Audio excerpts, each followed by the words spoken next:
going on, Jerome's? So teams don't have to put out injury reports in the preseason. The first one will be on Wednesday the 8th before the Vikings' first regular season game against Cincinnati. But we wanted to go through, wanted to recap and round up what's been going on with the Vikings in the injury department. So let's go through the information that we got.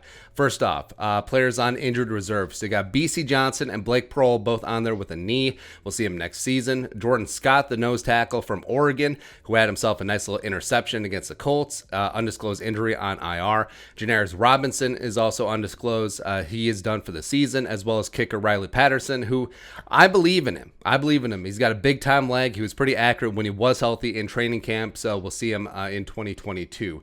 Also, you have Jalen Twyman, who I think is probably going to be done for the season, although he is on the non-football injury list, so he can return week 9, but I don't really see it happening. I think they'll give him a full year to get completely right physically, and then we'll see him next year. Active players who are dinged up. So you got Justin friggin' Jefferson, who has the AC joint sprain. Practiced Tuesday, but he had a red no contact jersey, which I think is fine. Frankly, I think Jefferson should have that jersey all the time in practice, but he's going to be good to go week 1 against Cincy.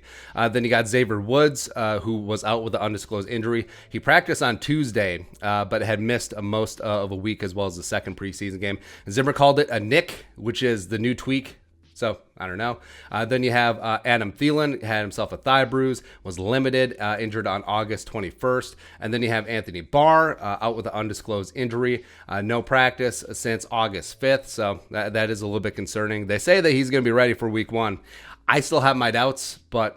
And then you have Kenan Wangu, who on the first friggin' play of the first preseason game against the Broncos on the kick return, hyperextended his knee. He's in a brace. Now, they say that he potentially could be ready week 1. I still have my doubts. I think that the signing of Ito Smith, along with the injury to Alexander Madison, it's probably not a good sign.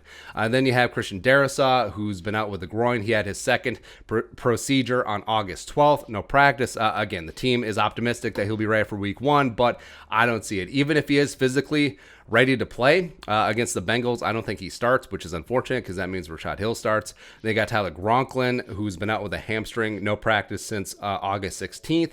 Then you have Drew Samia, undisclosed injury, no practice, injured apparently on August 18th.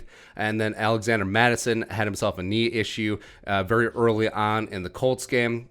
He was injured on August 21st. And then you have safety Josh Metellus and Dan Chisena, who got a little dinged up on practice on Tuesday. TBD what their long-term prognosis is going to be, if anything. So that's a roundup of the Vikings' current injury situation. What are your thoughts on our thoughts? Let us know in the comment section below. Subscribe for daily Vikings takes. Want to support that work, pull some of the Venmo. But until next time, Skull Production Value.